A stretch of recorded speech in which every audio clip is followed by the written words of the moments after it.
Hi guys, good evening. कैसे हो आप लोग सब? आई होप आप सब एकदम बढ़िया, फर्स्ट क्लास और बहुत ज्यादा मजे में होंगे, राइट? Yes sir. दोस्तों, आज अपन जो करने वाले हैं वो है revision of our chapter number 11, that is audit report. So are you guys ready, excited to revise chapter number 11? Yes sir. तो चलिए दोस्तों, फटाफट स्टार्ट करते हैं। पहला स्टैंडर्ड जो है अपना एसे नंबर 700। एसे 700 दोस्तों बात करता है about what, the basic element. इसके अंदर आप समझिए एकदम मस्त रिलैक्स्ड। एसे नंबर 700 जो है वो बात करता है about basic elements that are to be incorporated in the audit report. So ये जो है ना एक इंडिपेंडेंट ऑडिटर्स रिपोर्ट है। ये एसे 700 के अंदर क्या है, it's an independent auditors report. और वो ऑडिट रिपोर्ट के अंदर क्या क्या चीजें आनी चाहिए इसके बारे में एसे नंबर 700 बोलता है। क्लियर है एकदम? Yes sir. So let us revise. सबसे पहला एलिमेंट क्या आता है? सबसे पहला एलिमेंट तो सर वो है टाइटल। टाइटल मतलब क्या कहते हैं उसके अंदर की boss, it should indicate that it is an independent auditors report. खत्म। सेकंड पॉइंट हम लोग बात करते हैं अबाउट व्हाट, एड्रेसी। एड्रेसी कौन है? एड्रेसी भाई जिसको रिपोर्ट कर रहा है। तो किसको रिपोर्ट करेंगे?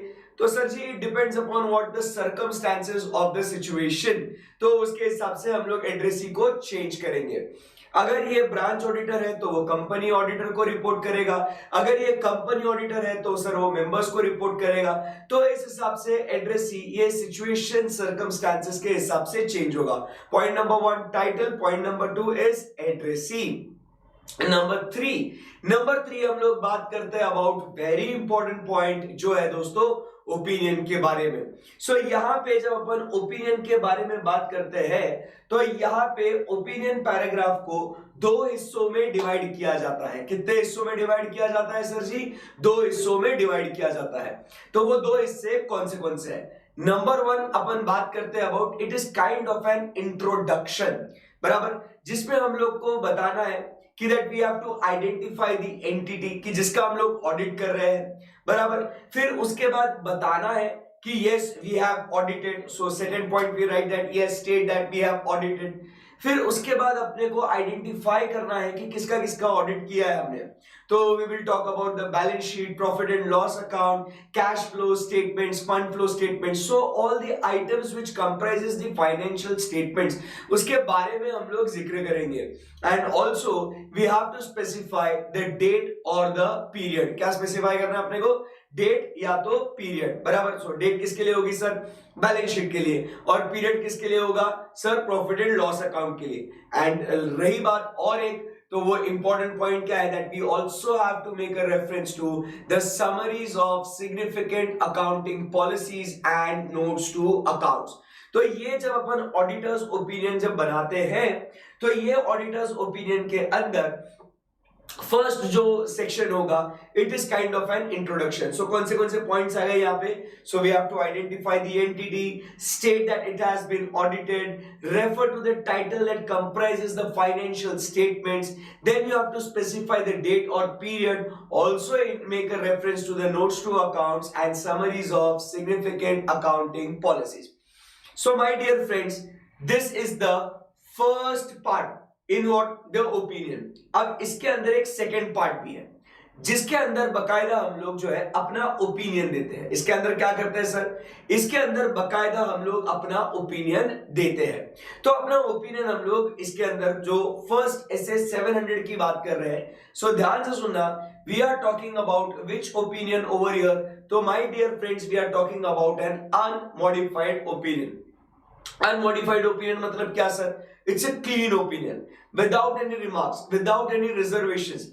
कोई प्रॉब्लम नहीं है, सब बढ़िया है, सब चंगा है, कोई दिक्कत नहीं है। सो यहाँ पे अब हम लोग इंट्रोडक्शन देने के बाद अब हम लोग बात करते हैं about expression of an opinion. और ये जो ओपिनियन है my dear friends, it is an unmodified opinion. So unmodified opinion, as we say, it's clean opinion, we say या इट्स ट्रू एंड फेयर, कोई दिक्कत नहीं है साहब, सही है एकदम? Yes sir. सो यहाँ पे अनमॉडिफाइड ओपिनियन की जब बात करते हैं तो दोस्तों यहाँ पे दो टाइप के फ्रेमवर्क्स की हम लोग बातचीत करते हैं। सो एक हम लोग बात करते हैं about fair presentation framework and दूसरा हम लोग बात करते हैं about very good, compliance framework के बारे में।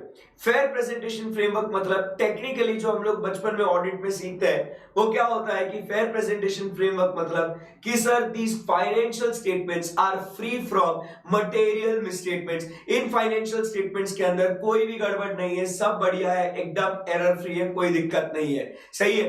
तो इसीलिए हम लोग वर्डिंग्स क्या यूज करेंगे, तो यहाँ पे दो टाइप के हम लोग वर्डिंग्स यूज कर सकते हैं when we talk about fair presentation framework. So first point में क्या कहता है, in our opinion the accompanying financial statements present fairly in all material respects। क्या कहता है वो, in our opinion the accompanying financial statements, yes they present fairly because we are talking about fair presentation framework, so yes it is presenting बराबर fairly in all material respects in accordance with the applicable financial reporting framework। तो we'll be saying like कि yes वो सब बढ़िया होगा, कोई दिक्कत नहीं है। बट इसके अंदर और एक वर्डिंग हम लोग यूज कर सकते हैं जो आपके दिल को मतलब बहुत पसंद आएगा, वो क्या है, in our opinion the accompanying financial statement gives true and fair view in accordance with the applicable financial reporting framework। ये हम लोग क्योंकि आमतौर पे जब हम लोग लेक्चर्स की भी बात करते हैं तो हम लोग यही कहते हैं ना सर कि in our opinion the accompanying financial statement gives what true and fair view। तो वैसा वो पॉइंट हो गया यहाँ पे। So fair presentation framework, fair presentation framework, क्या ये पॉइंट आपको समझ में आ गया क्या दोस्तों? Yes sir. सो अब उसके बाद बात करते हैं about what compliance framework. Sir ji compliance framework क्या होता है, what is this compliance framework? As the name suggest comply, जैसा बोला था क्या वैसा बनाया है क्या, उसको हम लोग बोलते हैं मालिक क्या, कंप्लायंस फ्रेमवर्क। कंप्लायंस फ्रेमवर्क मतलब आपको फाइनेंशियल स्टेटमेंट्स ऐसे बनाने को बोले थे शेड्यूल 3 के हिसाब से, क्या आपने वैसे बनाए क्या? क्या आपको ये अकाउंटिंग स्टैंडर्ड्स कंप्लाई करने के लिए बोले थे, क्या आपने उसको वैसा बनाया क्या? सो इसको हम लोग बोलते हैं कंप्लायंस फ्रेमवर्क। एंड जब हम लोग बात करते हैं अनमॉडिफाइड ओपिनियन की, तो बॉस अनमॉडिफाइड ओपिनियन मतलब इट्स डन लाइक दैट, कोई दिक्कत नहीं है। सो हम लोग बात करते हैं yes the accompanying financial statements are prepared. Word क्या है यहाँ पे, जरा फोकस करेंगे सब लोग, कॉन्सेंट्रेट करेंगे। यहाँ पे वर्ड क्या लिखा हुआ है, यस दे आर, क्योंकि कंप्लाई मतलब क्या कहते हैं कि हाँ भाई उसके हिसाब से बने हैं। Yes, so yes we say that the accompanying financial statements are prepared in accordance with the applicable financial reporting framework। तो आप समझने की कोशिश कीजिएगा दोस्तों, जब हम लोग बात करते हैं अबाउट फेयर प्रेजेंटेशन फ्रेमवर्क, तो फेयर प्रेजेंटेशन फ्रेमवर्क में है जब हम लोग कहते हैं it's true and fair view, we say yes the accompanying financial statement giving what, true and fair view. जब हम लोग कंप्लायंस फ्रेमवर्क की बात करते हैं तो हम लोग क्या कहते हैं उसको, दे आर प्रिपेयर्ड। ये बहुत इंपॉर्टेंट पॉइंट्स उसके अंदर है। अब ये बातें हो गई। सो यहाँ पे अपनी 3 पॉइंट्स कौन से हो गए, एक टाइटल हो गया, एक एड्रेस ही हो गया, फिर उसके बाद हम लोग बात करते हैं अबाउट द ऑडिटर्स ओपिनियन जिसके अंदर 2 पॉइंट्स थे। एक हम लोग बात कर रहे थे इंट्रोडक्शन की, दूसरा पॉइंट हम लोग जहां पे बकायदा अपन अपना ओपिनियन को एक्सप्रेस करते हैं। क्लियर है एकदम बात, परफेक्ट है। अब आगे बढ़ते हैं दोस्तों, अगला पॉइंट ये बहुत इंपॉर्टेंट है। ये पॉइंट है, बात करता है अबाउट बेसिस फॉर ओपिनियन। भाई हम लोग ने जो ऊपर ओपिनियन दिया, हमने कहा ना अभी अनमॉडिफाइड ओपिनियन है, अभी कहा कि नहीं कहा हमने, बिल्कुल कहा सर। जो ये अनमॉडिफाइड ओपिनियन है साहब, तो ये आपने किस बलबूते पे कहा, किस बेसिस पे आपने कहा, तो ये आपको उस 700 के सीक्वेंस सीरीज में आपको 4th पॉइंट में वो डालना पड़ेगा, बेसिस फॉर ओपिनियन। तो बेसिस फॉर ओपिनियन में हम लोग क्या कहेंगे, फर्स्ट पॉइंट, भाई जो ऊपर जो अनमॉडिफाइड ओपिनियन दिया है ना मैंने, the opinion that I have given above ना, listen to me, that I have conducted my audit in accordance with what, yeah, standard on auditing। Okay, so whatever opinion I am giving, it is accordance with what, the standards on auditing। सही है एकदम, yes sir। So the opinion that is expressed by the auditor, right, basis में क्या कहता है कि that yes we have conducted our audit in accordance with the standards on auditing। अब क्या होता है, standards on auditing की जब बात करते हैं, आप समझिए बात को कि laymen like our parents, they don't understand the financial statements. Any common man, your brother, sister, they do not belong to this chartered accountancy field, they don't know कि what is the responsibility of a chartered accountant prescribed by standards on auditing, उसको नहीं मालूम है। तो इसीलिए जब वो audit report पढ़ेगा, तुमने तो बकायदा लिख दिया वहां पे, बराबर के नहीं कि भाई यहां पे आपने लिख दिया कि ओके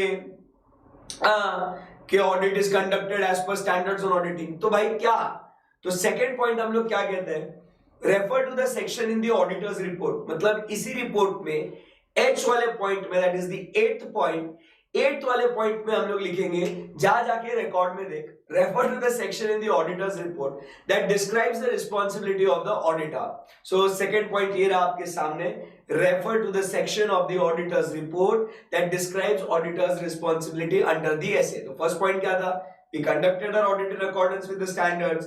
Second point कहता है please refer to the section in this particular audit report that describes our responsibilities under the SA. Second point clear है? Yes sir.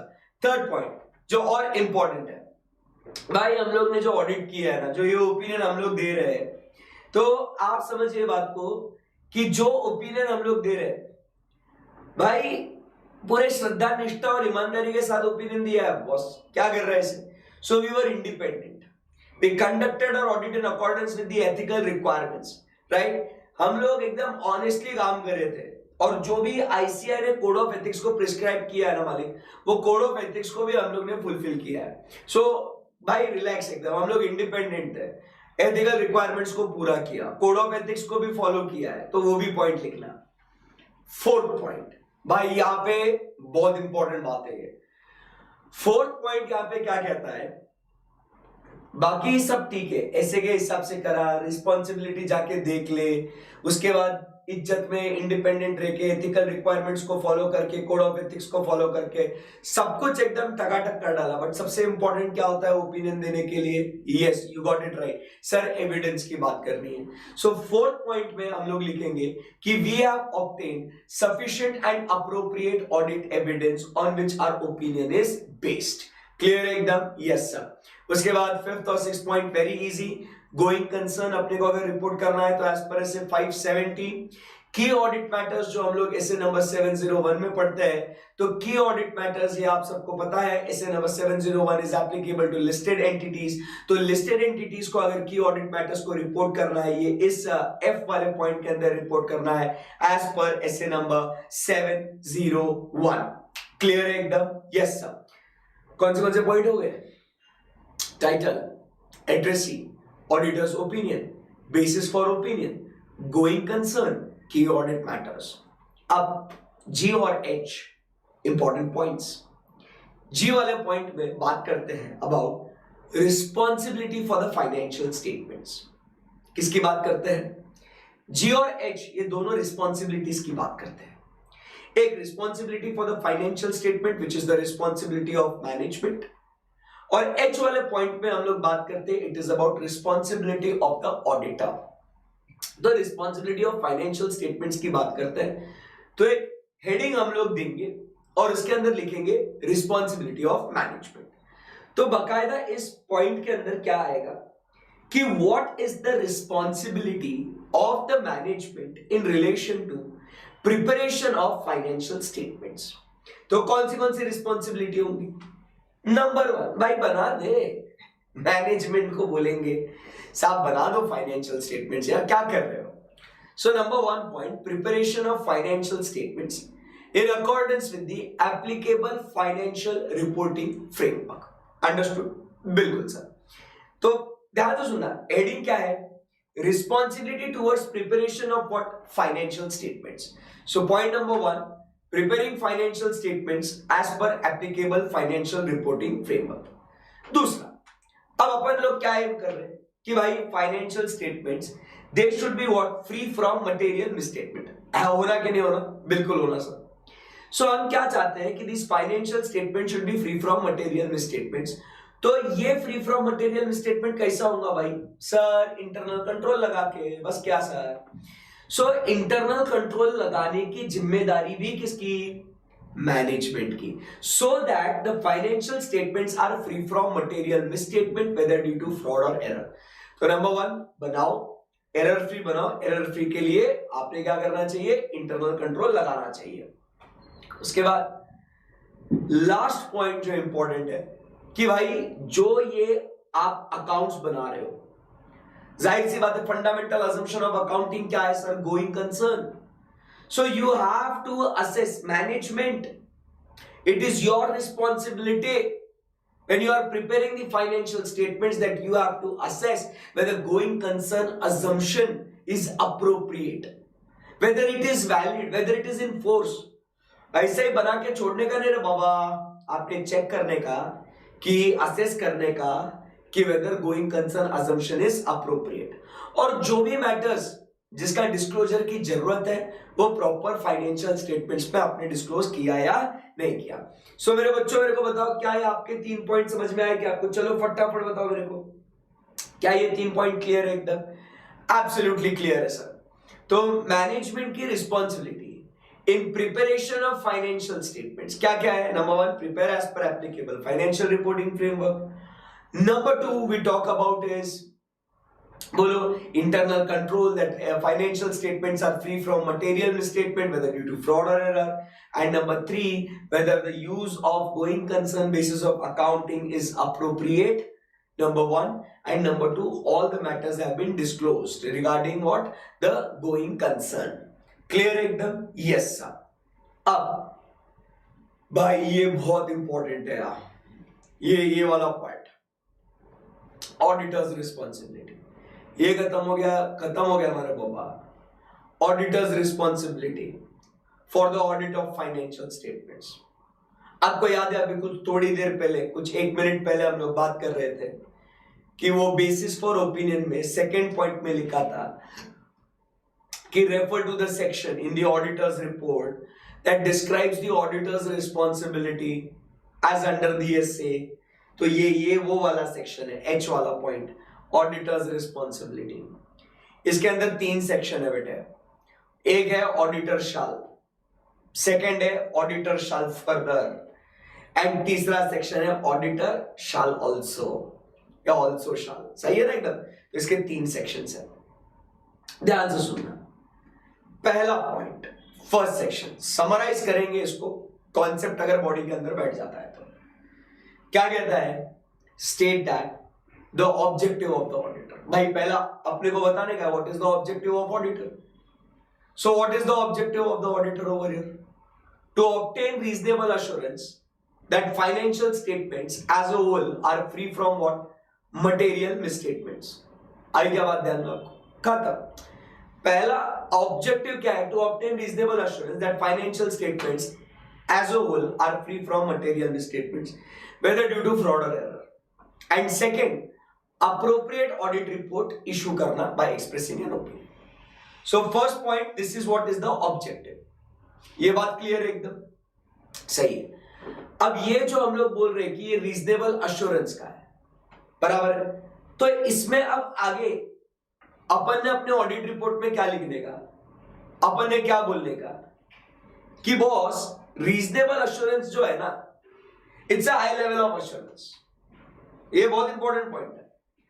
उसमें लिखने का कि boss reasonable assurance is a high level of assurance but not a guarantee that audit, even though conducted in accordance with the standards on auditing, will always detect a material misstatement if it so exists। इसका मतलब क्या है? अपन क्या बोल रहे हैं कि देख भाई, रीजनेबल अश्योरेंस एक अच्छा खासा अश्योरेंस है, अच्छा खासा है, हाई लेवल अश्योरेंस है, एब्सोल्यूट नहीं है, it's a high level of assurance, but भाई गारंटी नहीं दे रहा है, मैं गारंटी नहीं दे रहा है कि देख भाई मैंने ऑडिट अगर भले ही स्टैंडर्ड्स ऑन ऑडिटिंग के मुताबिक किया हुआ है, बट अगर कोई मटेरियल मिसस्टेटमेंट रहा तो कभी कभी वो छूट सकता है। सो रीजनेबल अश्योरेंस, वो क्या लाइन का मतलब हुआ कि boss reasonable assurance is a high level of assurance but it is not a guarantee that material misstatement will be detected even if it is conducted in accordance with the standards of auditing की guarantee नहीं है करके। अब उसके बाद अपन बात करते हैं थर्ड पॉइंट। अब भाई देखो, रीजनेबल अश्योरेंस के बारे में बता दिया, अब बात हो रही है मटेरियल मिसस्टेटमेंट की। तो पहले उसको बताने का कि misstatement can occur because of what? Error और फ्रॉड, तो इट्स ओके। बट मटेरियल, तो define materiality individually or when aggregated with other misstatements if it influences the economic decisions of the users of the financial statements, या अगर कोई applicable financial reporting framework अगर define करता है तो वो definition लिख दीजिएगा। समझे बात को? बोलो बच्चों, यस सर। तो this is the first point. तो इसका समरी क्या है बॉस, कि objective is to give reasonable assurance that financial statements, मतलब ये जो फर्स्ट 2 पॉइंट्स है ना ऑब्जेक्टिव के, उसको ही नीचे 2 पॉइंट्स में इलैबोरेट किया है। रीजनेबल एश्योरेंस बोलने का हाई लेवल ऑफ एश्योरेंस है। फिर उसके बाद क्या बोलता है, मटेरियल मिसस्टेटमेंट है ना, तो misstatement can happen because of error and fraud and defined materiality. All good है क्या फर्स्ट पॉइंट? बताइए। If yes then we can proceed. चलो फटाफट फटाफट फटाफट, या वेरी गुड। अब ये वाला पॉइंट है सेकंड पॉइंट। अभी ऑडिटर्स रिस्पॉन्सिबिलिटी में फर्स्ट पॉइंट का था कि उसके अंदर ये लिख के आने का। सेकंड पॉइंट अभी क्या कहता है, ऑडिटर शैल फर्दर। अब बेटे ऑडिटर शैल फर्दर में क्या होगा, so as the point suggest कि state that when we were conducting the audit as per SA we had maintained professional judgement, we were maintaining what professional scepticism throughout the audit. तो हम लोग जैसे sampling कर रहे हैं, materiality discuss कर रहे हैं, एनालिटिकल प्रोसीजर्स कर रहे हैं, ऑडिट प्रोसीजर सिलेक्ट कर रहे हैं, रिस्क असेसमेंट कर रहे हैं, तो भाई थ्रू आउट इसमें हम लोग अपना प्रोफेशनल जजमेंट यूज कर रहे हैं। सही है एकदम, बिल्कुल। And also professional scepticism. Professional scepticism मतलब we were alert to the circumstances that indicate potential misstatements. तो या प्रोफेशनल स्केप्टिसिज्म भी क्लियर है। तो this is the first point कि भाई हम लोग प्रोफेशनल जजमेंट मेंटेन करें और प्रोफेशनल स्केप्टिसिज्म भी मेंटेन करें। सेकंड पॉइंट इसके अंदर एज द पॉइंट सजेस्ट, वो क्या कहता है, यू डिस्क्राइब द ऑडिट। क्या लिखा है वहां पे, यू डिस्क्राइब द ऑडिट।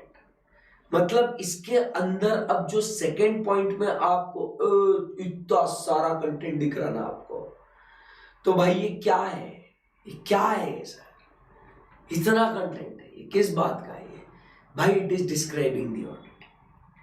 तो जो पहले से अपन जो पूरा ऑडिट जो पढ़े ना, ये वो यहां पे डिफाइन करता है। So you describe it. Number 1 first point, what are we supposed to do risk assessment procedures.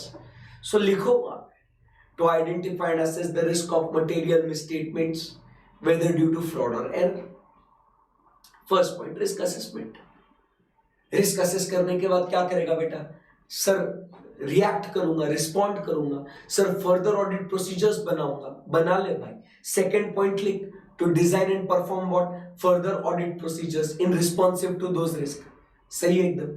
फिर ये फर्दर ऑडिट प्रोसीजर्स परफॉर्म करके बता तेरे को क्या मिलेगा, सर एविडेंस मिलेगा, लिख वहां पे। Then we obtain what sufficient and appropriate audit evidence to provide the basis for opinion. सही है ना, rap fact obtain sufficient appropriate audit evidence.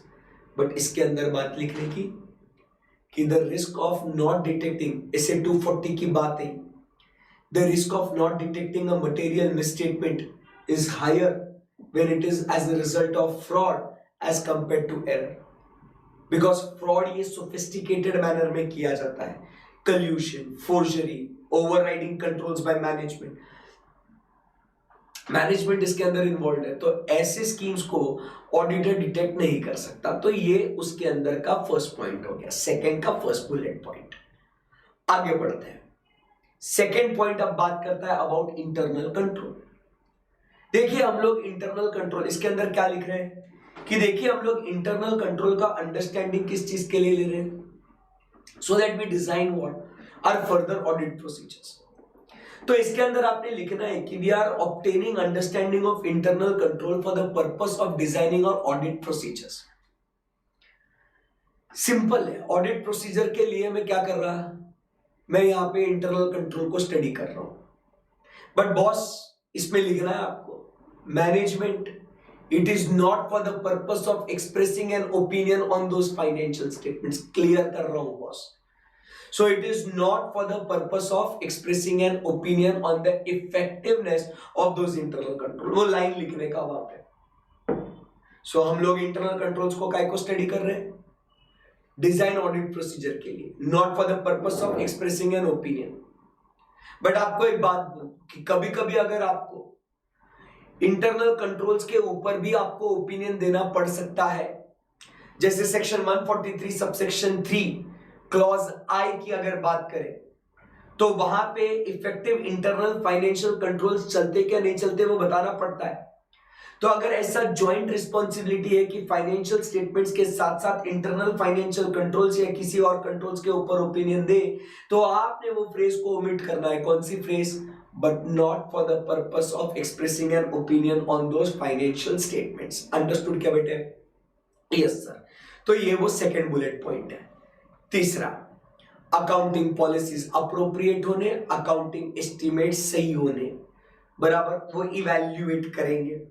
तीसरा बात करेंगे गोइंग कंसर्न के बारे में कि क्या ऑडिटर को ऐसे कोई सर्कमस्टेंसेस या कंडीशंस या फैक्ट्स एस्टैब्लिश हुए हैं क्या that causes a doubt on the entity's ability to continue as a going concern.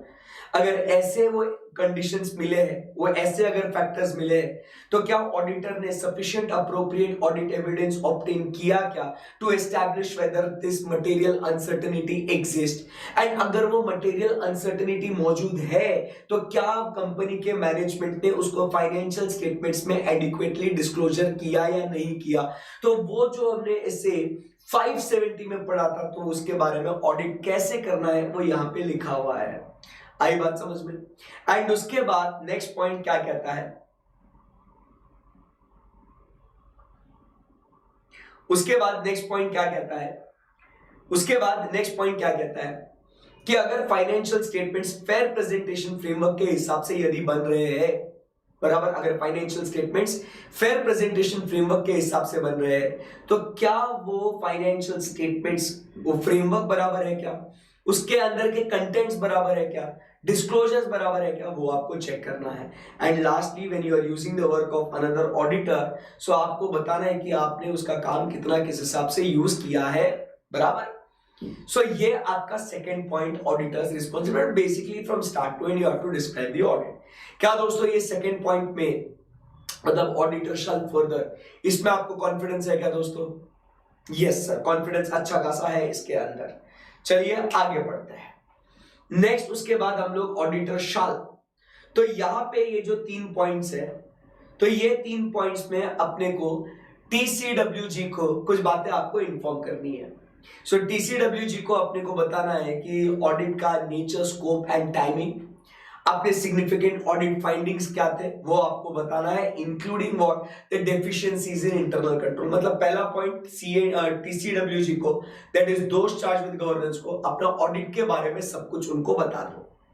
Clear है एकदम? बिल्कुल सर। सेकंड, उन्हें बताइए कि हमने जो ऑडिट किया है ना boss, we complied with the ethical requirements, और कहीं अगर ऐसा हमारे इंडिपेंडेंस पे कहीं आंच आ रही है तो करेक्टिव मेजर्स हमने क्या लिए उस इंडिपेंडेंस को दूर करने के लिए, वो भी उन्हें बताइए।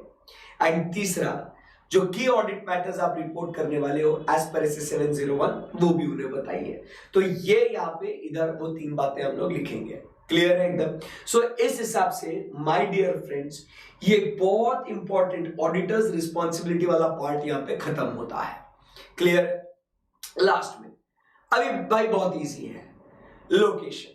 मतलब ये जो ऊपर आप जो इतना जो ऑडिटर्स रिस्पॉन्सिबिलिटी के बारे में लिखे, तो आप इसको कहां लिखोगे? It you included in the main body, इसको अपेंडिक्स एनेक्सर के फॉर्म में जोड़ दो, या भाई इसको कोई वेबसाइट पे, अप्रूव्ड वेबसाइट पे आप वहां पे डाल दो, कोई दिक्कत नहीं है।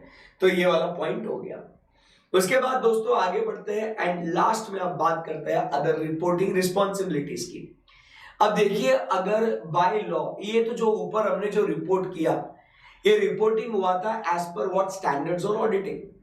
बट बॉस अगर कहीं पे आपको लॉ कुछ रिपोर्टिंग रिक्वायरमेंट लगाता है, जैसे 143 subsection 3 duty to audit report, 143 subsection 11 to report on the matter specified by central government का रो, उसके ऊपर जब बात होती है, तो ऐसे केस में आप समझिए दोस्तों बात को कि भाई यहां पे वो इस जे वाले हेडिंग के अंदर आएगा, report on what other legal and regulatory requirements. ऐसा सेपरेट हेडिंग देखिए, हम लोग इसको यहां पे रिपोर्ट करेंगे। क्लियर है एकदम? Yes sir. अब देखिए दोस्तों, यहां पे क्या हो सकता है, स्टैंडर्ड ने बोला एक चीज को रिपोर्ट करना है, और वही सेम टू सेम चीज लॉ में भी बोली है रिपोर्ट करने की। ये लॉ की चीज है, ये स्टैंडर्ड की चीज है। तो आप इसको अलग से फिर लॉ में रिपोर्ट मत कीजिएगा, ये लॉ का रिपोर्टिंग वाला पार्ट इधर स्टैंडर्ड में ही डाल दीजिएगा, बट उसका क्लियर कट रेफरेंस आपको देना पड़ेगा। सिंपल सा पॉइंट है। Got it? Yes sir. तो ये अदर रिपोर्टिंग रिस्पॉन्सिबिलिटी। एंड आखिरी में तो भैया प्लेस, डेट और साइन। प्लेस जहां पे आप साइन कर रहे हो वो, not where your office is situated, where you are signing that place, date on which you are signing the audit report, बराबर। एंड लास्टली क्या है, आपको नेम यहां पे आपको डालना है। तो वो नेम क्या होगा मालिक यहाँ पे, तो name will be in the name of the chartered accountant firm और in the name of the partner, जिसमें आपको फर्म रजिस्ट्रेशन नंबर, उसका मेंबरशिप नंबर, बराबर, unique document identification number, UDIN number, ये सब आपको उसके अंदर डालना पड़ेगा। क्लियर एकदम? या एंड हेलो गाइस, क्या बोल रहे हैं? ऐसे 700 खत्म हो गया ना यार। चलिए बोलिए, कॉन्फिडेंस आ रहा है क्या आपको?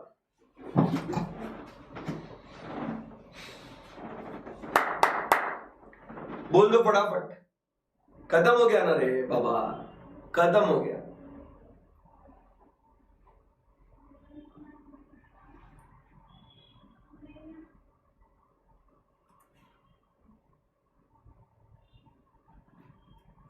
खत्म हो गया। चलो, तो अब यहां से आगे बढ़ते हैं। फिर अब हम लोग बात करते हैं अबाउट व्हाट एसए नंबर 705। अब किसकी बात करेंगे साहब? अब अपन बात करेंगे about what your favourite standard रहे, SA number 705। So we are now talking about modification of opinion. किसकी बात करेंगे सर?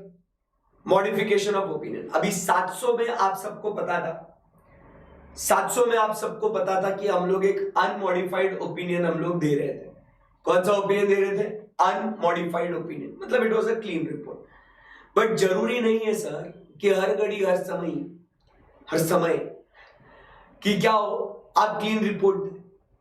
तो इसीलिए आप ऑडिटर के पास मालिक 3 हथियार है, qualified, disclaimer and adverse. Standard में बाकी कुछ नहीं, बहुत आसान है भाई। तो स्टैंडर्ड में क्या कहता है, 3 ओपिनियन देंगे अपन, qualified, disclaimer and adverse. So these are the 3 weapons as we discussed in the class. These are the 3 weapons in the auditor's armory. Qualified opinion आप समझिए जब limitation of scope हो या disagreement with management हो। Limitation of scope मतलब क्या कहा अपन ने कि like auditor is unable to obtain sufficient appropriate audit evidence, that is limitation of scope. And अगर डिसएग्रीमेंट विद मैनेजमेंट है तो मतलब auditor has obtained sufficient appropriate audit evidence and he concludes that there is a material misstatement. आई बात समझ में आपको? तो मैं आपसे फटाफट पूछता हूं, आप मेरे को जवाब देंगे। मैं वेट कर रहा हूं आपके आंसर्स का। मुझे बताना, अगर लिमिटेशन ऑफ स्कोप है, वो मटेरियल है, अब जाहिर सी बात है मटेरियल होगा तो ही रिपोर्ट करेंगे, अगर इमटेरियल है तो रिपोर्ट करेंगे तो नहीं। तो आप बताइए, लिमिटेशन ऑफ स्कोप है, वो मटेरियल है बट परवेसिव नहीं है, जो फाइनेंशियल स्टेटमेंट्स को अफेक्ट नहीं करता है। मुझे बताइए ऐसे केस में कौन सा ओपिनियन देंगे? चलो जल्दी जल्दी बोल दो, वेटिंग फॉर योर आंसर। दिख रहा है सामने स्क्रीन पे आंसर, देख के बोल दो ना भाई। लिमिटेशन ऑफ स्कोप है, मटेरियल है बट परवेसिव नहीं है, क्वालिफाइड। अब बताओ, लिमिटेशन ऑफ स्कोप है, मटेरियल भी है, परवेसिव भी है, कौन सा ओपिनियन? कौन सा ओपिनियन? Disclaimer of opinion. क्या बात है। अब बताइए, डिसएग्रीमेंट विद मैनेजमेंट है, मटेरियल है, परवेसिव नहीं है, qualified sir. Disagreement with management है, मटेरियल भी है और परवेसिव भी है, एडवर्स ना सर। सही है एकदम, बहुत आसान, बहुत आसान। अब इसके अंदर कुछ बातें अपने को ध्यान में रखनी है। जब हम लोग क्वालिफाइड या डिस्क्लेमर या एडवर्स ओपिनियन देते हैं तो हम लोग को जो बेसिस ऑफ ओपिनियन पैराग्राफ है उसमें लिखना पड़ता है basis for qualified, basis for disclaimer, basis for adverse. जब हम लोग क्वालिफाइड ओपिनियन देते हैं तो हम लोग वर्डिंग्स यूज करते हैं except for above whatever has been described in basis for qualified opinion paragraph, the financial statement gives true and fair view। ये आप सबको पता होगा। उसको छोड़ के जो बेसिस फॉर क्वालिफाइड ओपिनियन में लिखा है ना, लीव दैट असाइड, उसको छोड़ के बाकी फाइनेंशियल स्टेटमेंट्स अभी भी ट्रू एंड फेयर दे रहा है। क्यों ट्रू एंड फेयर? क्योंकि वो परवेसिव नहीं है ना, it is not affecting financial statements ना बाबा। तो क्वालिफाइड इज जस्ट क्वालिफाई, मतलब उसका सिर्फ जिक्र करना है, उसका चुगली करना है बस, कि देख भाई मेरे को लगता है ये मटेरियल है भाई, यूजर तेरा इसके ऊपर ध्यान आना चाहिए तो तू जरा देख ले, बाकी ठीक है भाई एकदम ओके है फिर तो फाइनेंशियल स्टेटमेंट्स ठीक है। तो इसके लिए except for that financial statement gives true and fair view, समझा गया। डिस्क्लेमर में भाई अलग लेवल, डिस्क्लेमर में बोलता सफिशिएंट अप्रोप्रिएट, मिला ही नहीं एविडेंस, तो उसके पॉसिबल इफेक्ट्स जो होंगे, वर्ड क्या यूज किया सर ने, पॉसिबल इफेक्ट्स, भाई मेरे को लगता है वो मटेरियल होगा, वो परवेजिव भी होगा डिस्क्लेमर में, तो ऑडिटर बोलता है bro I cannot give an opinion, no bro no no no no. So क्या कहता है उसके अंदर, वो auditor cannot express an opinion. But disclaimer में आप समझिए और कुछ चेंजेस होंगे। जब आप वो इंट्रोडक्शन पैराग्राफ डाले थे ना, state that we have audited, वो कट करके उधर लिखेंगे वी वर एंगेज्ड। फिर वो बेसिस फॉर ओपिनियन पैराग्राफ में 4th पॉइंट में लिखे तो ना we have obtained sufficient and appropriate audit evidence, उधर लिखेंगे the auditor has not obtained sufficient appropriate audit evidence to express an opinion. समझा क्या बात को? सो वो वाला पॉइंट है वो डिस्क्लेमर। उसके बाद आगे बढ़ते हैं और बात होती है किसके बारे में, एडवर्स के बारे में। तो एडवर्स में लिख देने का कि बिकॉज ऑफ दिस ऑडिटर्स क्या ओपिनियन देगा, financial statements does not give true and fair view. समझा क्या बात को? It does not give true and fair view, it's as simple as that. Got it ना सर? एक नंबर, क्लियर एकदम? Yes. And दोस्तों ध्यान में रखना, क्वालिफाइड के साथ अनक्वालिफाइड ओपिनियन जाता, डिस्क्लेमर और एडवर्स के साथ आपका अनक्वालिफाइड ओपिनियन नहीं जाता है। हो गया ना ब्रो? क्या हो गया? 705 मजाक चालू है क्या भाई? सब सर सब याद आ रहा है हम लोग को, बचपन का सब याद आ रहा है, बहुत भारी चल रहा है सब काम, बहुत भारी काम हो रहा है। चलो आगे बढ़ते हैं ना फिर। 705 के बाद अब बात करते हैं आपका फेवरेट 706। Chapters over man. 706 तो एकदम ही मतलब ऐसा चिंटू पिंटू एकदम 706। सो एसे नंबर 706 क्या बोल रहा bro? What is essay number 706 talking about? So essay number 706 बोलता अबाउट दो मैटर। ये मैटर बहुत इंपॉर्टेंट है, एक emphasis of matter paragraph and एक अदर मैटर पैराग्राफ। खत्म है bro. Emphasis of matter paragraph में क्या हुआ, जो कुछ मैटर, ध्यान से सुनना, फाइनेंशियल स्टेटमेंट्स में it is appropriately presented and disclosed है। मतलब भाई फाइनेंशियल स्टेटमेंट्स में बहुत बढ़िया तरीके से उसका जिक्र हुआ है, बट आपको पता है क्या हुआ, ऑडिटर के नजर में ऑडिटर के नजर में उसको लगता है कि भाई ये बात तो है ना अपने यूजर को बतानी बहुत जरूरी है, because it is fundamental for the understanding of the financial statement. अरे बेटा ये यूजर को बताना पड़ेगा, इससे अगर ये बात उसने पढ़ ली ना यार, उसको फाइनेंशियल स्टेटमेंट से ना बहुत बढ़िया तरीके से समझ में आएंगे ब्रो, या तो ऑडिटर उसको डाल देगा। उसको कहां डालेगा? वो एम्फसिस ऑफ मैटर पैराग्राफ के अंदर। क्लियर है एकदम? Yes sir. So emphasis of matter paragraph के अंदर क्या हुआ दोस्तों, ऑडिटर क्या करेगा एम्फसिस ऑफ मैटर पैराग्राफ के अंदर? फटाफट बोलो, एम्फसिस ऑफ मैटर पैराग्राफ के अंदर क्या करेगा? वो उन चीजों का जिक्र करेगा जो उसके हिसाब से in the auditor's professional judgement ही feels that it is fundamental for the understanding of what the financial statements, बराबर, तो वो उसको emphasis of matter paragraph में डाल देगा। अब दूसरा पॉइंट, अदर मैटर पैराग्राफ। ये भी ऑडिटर के प्रोफेशनल जजमेंट में अगर उसको लगता है कि ये मैटर यूजर को ऑडिट रिपोर्ट और उसकी रिस्पॉन्सिबिलिटीज को समझने में मदद करेगी। क्या तीन चीजें? Audit, auditors responsibility, auditors report. वापस एक बार बोलेंगे, कौन सी तीन बातें? ऑडिट, ऑडिटर्स रिपोर्ट, ऑडिटर की रिस्पॉन्सिबिलिटी, कि हमने कैसे ऑडिट किया है, हमारी रिस्पॉन्सिबिलिटी क्या थी, ये रिपोर्ट हमने किस बेसिस पे बनाया है। अगर ये बातें आपको, ध्यान से सुनिएगा, अगर ये बातें आपको यूजर को समझानी है तो उसको आपको डालना होगा किधर, अदर मैटर पैराग्राफ के अंदर। और देवी और सज्जनों, इसी के साथ अपना 706 खत्म होता ना, बस क्या भाई, लाइक करो ना वीडियो को, क्या कर रहे ब्रो, जस्ट किडिंग, चलो नहीं किया तो भी चलेगा। तो आपको समझ में आया क्या बात को, ऐसे नंबर 706 की बात हो रही है, क्लियर, खत्म है। तो emphasis of matter paragraph financial statement में वो मैटर बकायदा अच्छे से डिस्कस करा हुआ है, बट फिर भी ऑडिटर को लगता है कि फाइनेंशियल स्टेटमेंट समझ में आएगा, डाल दे। अदर मैटर में क्या है, ऑडिट, ऑडिटर रिपोर्ट, ऑडिटर की रिस्पॉन्सिबिलिटी समझ में आएगा, डाल दे उसको। क्लियर है एकदम, यस सर। ओ बॉय, चलो आगे बढ़ते हैं। ऐसे नंबर 701 की बात कर रहे हैं अभी communicating what, key audit matters. अब की ऑडिट मैटर्स क्या बोल रहे हैं यहां, when we talk about communicating the key audit matters, इसका मतलब समझिए, when we talk about key audit matters, क्या बोल रहे हैं की ऑडिट मैटर मतलब।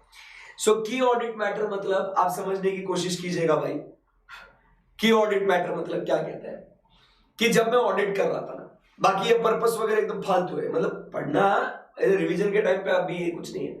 सो when we talk about key audit matters, तो क्या कह रहा है यहाँ पे कि की ऑडिट मैटर्स में क्या होता है ना भाई, कि जब ऑडिटर ऑडिट कर रहा था, अभी ध्यान से सुनना, कि उसको कुछ बातें जो है ना, ध्यान से पढ़ना, क्या लिखा है, provide additional information to intended users to assist them in understanding those matters that in the auditor's professional judgment was significance in the audit।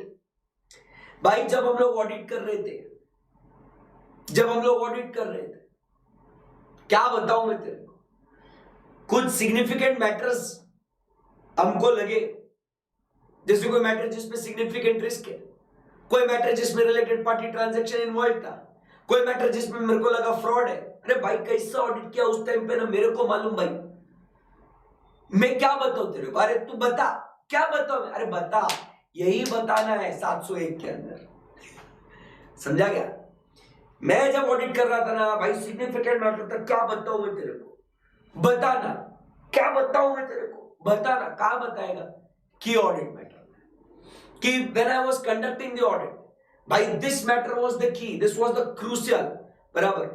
और इन की ऑडिट मैटर्स के साथ साथ आपको मैनेजमेंट के सिग्निफिकेंट जजमेंट्स भी आपको समझने में आसानी हो जाती है, क्लियर एकदम बात। So that is the purpose of की ऑडिट मैटर्स। ये लिस्टेड कंपनीज को एप्लीकेबल है। अगर ऑडिटर ने डिस्क्लेमर ऑफ ओपिनियन दिया है तो उस समय पे आप की ऑडिट मैटर्स आप रिपोर्ट नहीं करोगे अनलेस रिक्वायर्ड बाय लॉ और रेगुलेशन। और अगर आप अनलिस्टेड कंपनी भी हो और आपको रिपोर्ट करना है, so please you can just go ahead and do it as per SA number 701। Lastly very important point, ये की ऑडिट मैटर्स जो है, it is considered from the financial statements perspective as a whole.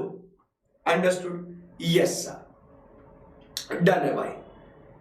ये हो गया अपना S A number 701। आखिरी standard पे आते हैं, चैप्टर को खत्म करते हैं। 710 comparative information, corresponding figures and comparative financial statements. किसकी बात हो रही है दोस्तों? आज आपको बोलना पड़ेगा।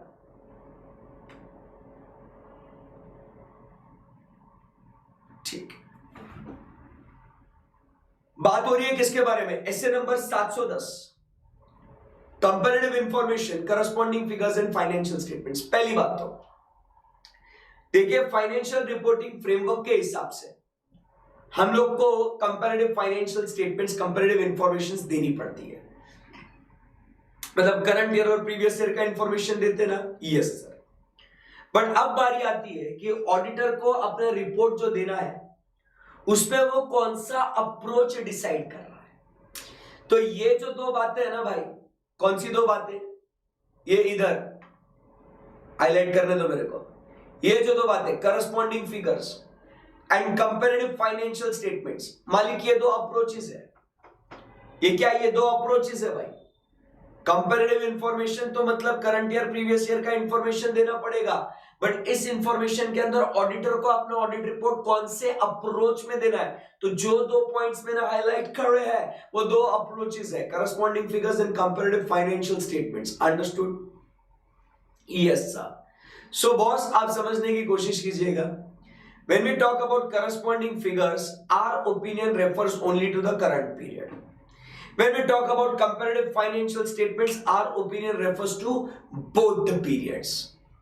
Corresponding figures में जिस साल का ऑडिट कर रहे हैं उसी साल के ऊपर ओपिनियन देने का ब्रो। कंपैरेटिव फाइनेंशियल स्टेटमेंट्स दोनों साल के ऊपर ओपिनियन देने का मैन। अंडरस्टूड क्या रे? Yes sir. ये 2 अप्रोचेस है।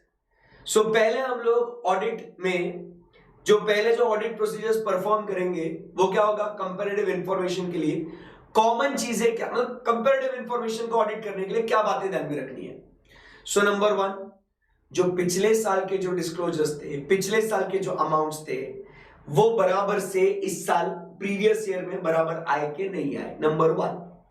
नंबर 2, जो प्रीवियस ईयर में जो अकाउंटिंग पॉलिसीज थी क्या वो इस साल के अकाउंटिंग पॉलिसीज भी बराबर है या नहीं। ये कॉमन 2 पॉइंट्स ध्यान रखना भाई। कम ऑन यार, इस साल का जो प्रीवियस है वो प्रीवियस ईयर में करंट ईयर है। सर वेट डाइजेस्ट करने दो। इस साल का प्रीवियस ईयर वो पिछले साल का करंट ईयर होगा। हाँ, ध्यान से रिलैक्स। इस साल का जो प्रीवियस ईयर दिखा रहा हूं मैं फाइनेंशियल स्टेटमेंट्स में, पिछले साल का करंट ईयर होगा ना, है कि नहीं। तो वो जो पिछला साल जो करंट ईयर था, वो जो इस साल प्रीवियस ईयर है, वो दोनों फिगर्स सेम होने चाहिए कि नहीं होने चाहिए। हाँ, जेपा। तो वो आपने को चेक करना है कि वो इंफॉर्मेशन बराबर है कि नहीं है। एंड आखिरी में अकाउंटिंग पॉलिसीज जो कंपैरेटिव इंफॉर्मेशन में वो कंसिस्टेंट होना बहुत जरूरी है। तो ये कंपैरेटिव इंफॉर्मेशन के लिए देखने का, समझा क्या। अब जब तू ऑडिट कर रहा है करस्पॉन्डिंग फिगर्स में, तो तेरे को ओपिनियन किधर देने का है, फटाफट बोल। Sir only on the current period, but कभी कभी बताऊं आपको दोनों पीरियड का रेफरेंस लेना पड़ेगा। कौन से सिचुएशन में? सिचुएशन नंबर 1, प्रीवियस ईयर आपने दिया था मॉडिफाइड रिपोर्ट, जिस वजह से मॉडिफिकेशन ऑफ ओपिनियन आया ना, वो मैटर अभी भी अनरिजॉल्व्ड है। बोल, प्रीवियस ईयर क्वालिफाइड डिस्क्लेमर या एडवर्स ओपिनियन दिया होगा तूने, बराबर है कि नहीं। और वो मैटर अभी तक अनरिजॉल्व्ड है बाबा, खत्म। इस साल भी क्या कर दे तू, मॉडिफाइड ओपिनियन दे दे। फर्स्ट पॉइंट समझ में आया आपको। सेकेंड पॉइंट क्या कहता है, पिछले साल सर अनमॉडिफाइड ओपिनियन था रे बाबा, पिछले साल अनमॉडिफाइड ओपिनियन था, बट क्या हुआ हाँ क्या हुआ, इस साल मैं ऑडिट कर रहा था ना, तो मेरे को इस साल ऐसा भयंकर मटेरियल में स्टेटमेंट मिला बाबा, मैं क्या बोलूं कि वो प्रीवियस ईयर का भी स्टेटमेंट है, वो प्रीवियस ईयर के अकाउंट्स गलत है सर। वो पिछले साल को ऑडिटर ने ना सर क्या कर दिया, क्लीन रिपोर्ट दे दिया। इस साल ऑडिट करते करते मेरे को एविडेंस मिला कि भाई पिछले साल में कुछ तो भी गड़बड़ है, इस साल भी आपने क्या कर देना, क्वालिफाइड या एडवर्स ओपिनियन देके नक्की कर देने का। बट सर अगर पिछले साल को ऑडिट हुआ ही नहीं होगा तो क्या उसको नोट्स क्या बोलते हैं, अदर मैटर पैराग्राफ में डाल के खत्म कर दे उसको। कंपैरेटिव फाइनेंशियल स्टेटमेंट्स में दोनों पीरियड पे ओपिनियन दे देने का है साहिब, मेरा बच्चा। And with this we have completed with what, the revision of chapter 11 audit report. I hope guys you are having a good command on this chapter, right? Yes, है ना। तो बेस्ट है इसको पढ़ना अच्छे से जब भी मन करे, सो इसको रिवाइज कर लेना इस चैप्टर को। It is just 50 minutes and you can complete this one entire chapter. Thank you very much guys, bye bye, take care, have a great night, bye bye, take care.